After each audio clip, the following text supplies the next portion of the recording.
Pas bien loin de Champagnac-la-Rivière, il y avait une immense forêt. Dans cette forêt vivait une pauvre vieille avec ses 3 enfants. Un jour, elle les réunit, elle leur dit « Écoutez, j'ai plus rien à vous donner à manger, quittez la maison, allez trouver votre vie, allez à Champagnac. Mais attention, en chemin, vous allez rencontrer 3 fontaines. Ne buvez pas à la première, ne buvez pas à la deuxième, buvez seulement à la 3e. » Sa fille, Thérèse, a dit « J'ai bien compris. » Et ils sont partis. Arrivé à la première fontaine, il y a un des garçons qui dit « Ah, moi j'ai trop soif, je bois. » Il a bu et aussitôt il a disparu. À la 2e fontaine, le 2e garçon a dit « Ah, moi j'ai trop soif, je bois. » Il a bu et il s'est transformé en agneau.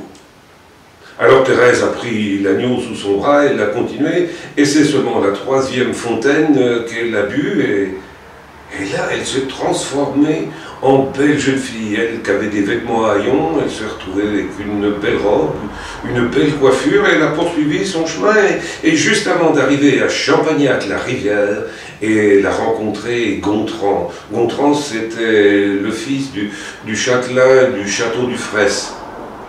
Dès qu'il l'a vu, bien évidemment, il en est tombé perdument amoureux. Il l'a emmené au château et il a dit à ses parents « Voilà, je veux épouser Thérèse. » Bon, les parents... le père était d'accord. La mère, ça passait moins bien. Et puis Thérèse a dit « Ah oui, mais je veux bien t'épouser, mais à une condition, c'est qu'on garde mon frère, l'agneau, et qu'il soit libre de faire ce qu'il veut. » Mais il dit « C'est pas difficile, le parc est grand, il pourra courir autant qu'il voudra. » Ils se sont installés dans le château, et ils ont été heureux, jusqu'à ce que Gontran ait des affaires à traiter en Hollande. Donc il est parti, laissant sa femme, qui très vite s'est aperçue qu'elle était enceinte. La belle-mère, qui n'avait jamais accepté ce mariage, ne voulait même pas entendre parler d'un descendant. Alors elle a fait ce qui est tout à fait normal dans les contes, et elle a fait jeter sa belle-fille dans le puits. Thérèse est tombée jusqu'au fond du puits, sans se blesser, et là, au fond du puits, il y avait un joli lit blanc sur lequel elle s'est installée. Et puis, le temps a passé, Gontran est revenu, il a demandé où était Thérèse, et sa mère lui a dit « Oh, on ne sait pas, elle est partie, elle s'en est allée un jour, comme ça. » Gontran était un peu surpris parce que il y avait toujours son agneau qui était là et qui courait partout. Et d'ailleurs, la belle-mère ne supportait plus la vue de cet agneau et elle a demandé à son fils de l'en débarrasser.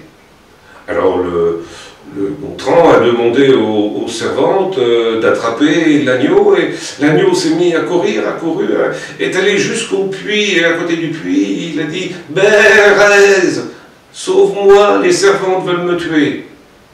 Et Thérèse, du fond du puits, lui a dit « Cours, cours !» Et il est parti en courant, il a couru tellement vite que les servantes n'ont pas pu le rattraper. Elles ont fait leur rapport à Gontran, et Gontran a dit « Bon, ben, rassemblez les chasseurs et dites aux chasseurs de lui courir après. » Et voilà les chasseurs qui se sont mis à courir après l'agneau. L'agneau a couru jusqu'au puits, et arrivé au puits, il a dit « Thérèse, les chasseurs veulent me tuer. » Et Thérèse lui a dit du fond du puits « Sauve-toi, cours vite !» Il est parti en courant aussi vite qu'il a pu, les chasseurs l'ont poursuivi mais n'ont pas pu le rattraper.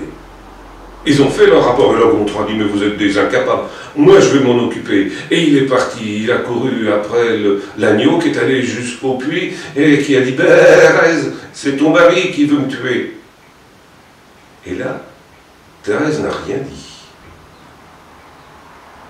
Quand Gontran est arrivé au puits, s'est penché machinalement, et il a vu, à sa grande surprise, au fond du puits, un petit garçon qui lui a dit « Papa !» Et en regardant mieux, il a vu là, sur un joli lit blanc, Thérèse.